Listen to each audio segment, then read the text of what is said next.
محترم سامعین کرام، وہ عید کا دن تھا۔ ہر طرف چہل پہل تھی۔ لوگ عمدہ لباس پہنے عید کی نماز ادا کرنے کے بعد اپنے اپنے گھروں کی طرف رواں دواں تھے تاکہ گھر والوں کو عید کی مبارکباد دے سکیں۔ لیکن ایک نوجوان ایسا بھی تھا جس کے قدم اپنے گھر کی بجائے کسی اور سمت اٹھ رہے تھے۔ یہ بات نہیں تھی کہ وہ نوجوان اپنے گھر والوں سے خفا تھا یا اسے کسی دوست یا رشتہ دار سے ملنا تھا یا کسی تفریح کے لیے جانا تھا، بلکہ وہ نوجوان ایک بہت بڑے عالم کے مکان پر جا کر رک گیا۔ نوجوان نے دروازے پر دستک دی اور اجازت ملنے پر اندر داخل ہو گیا۔ عالم نے نوجوان سے پوچھا، تم عید کی نماز پڑھ کر گھر نہیں گئے؟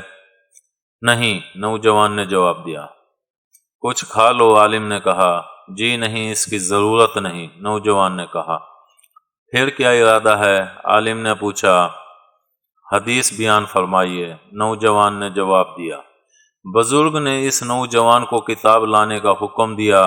نوجوان کتاب نکال کر لایا۔ بزرگ نے 40 حدیثیں بیان کیں۔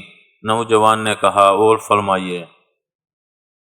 یہی کافی ہیں، بزرگ نے فرمایا۔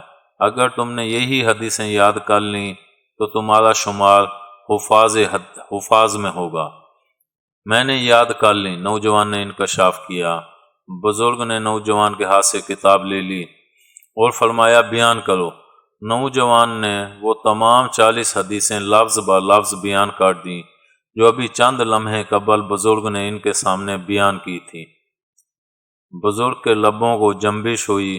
انہوں نے فرمایا، جاؤ، تم علم حدیث کے بلند پایا عالم بنو گے۔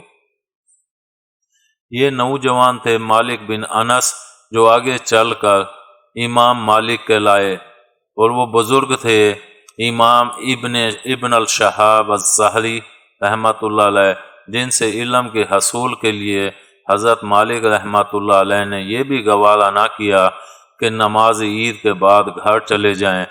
خود امام مالک رحمۃ اللہ علیہ کے کہنے کے مطابق میں نے سوچا کہ آج ایسا دن ہے کہ امام ابن الشہاب فارغ ہوں گے، اس لیے ان کے پاس چلا گیا۔ علم دین حاصل کرنے کے لیے یہ شوق، جستجو، تڑپ اور لگن تھی جس نے امام مالک رحمۃ اللہ علیہ کو فقہ کے اماموں میں بلند مرتبے پر فائز کیا۔ آپ کی پوری زندگی ایک روشن مینار کی مانند ہے جس سے آنے والی نسلیں نور کی کرنیں لے کر اپنی سیرتوں کو منور کر سکتی ہیں۔ امید ہے آپ کو ہماری یہ ویڈیو پسند آئی ہوگی۔ پسند آنے کی صورت میں لائک کریں، شیئر کریں اور کمنٹ کرنا مت بھولیں۔ ملتے ہیں اگلی ویڈیو تک، اللہ حافظ۔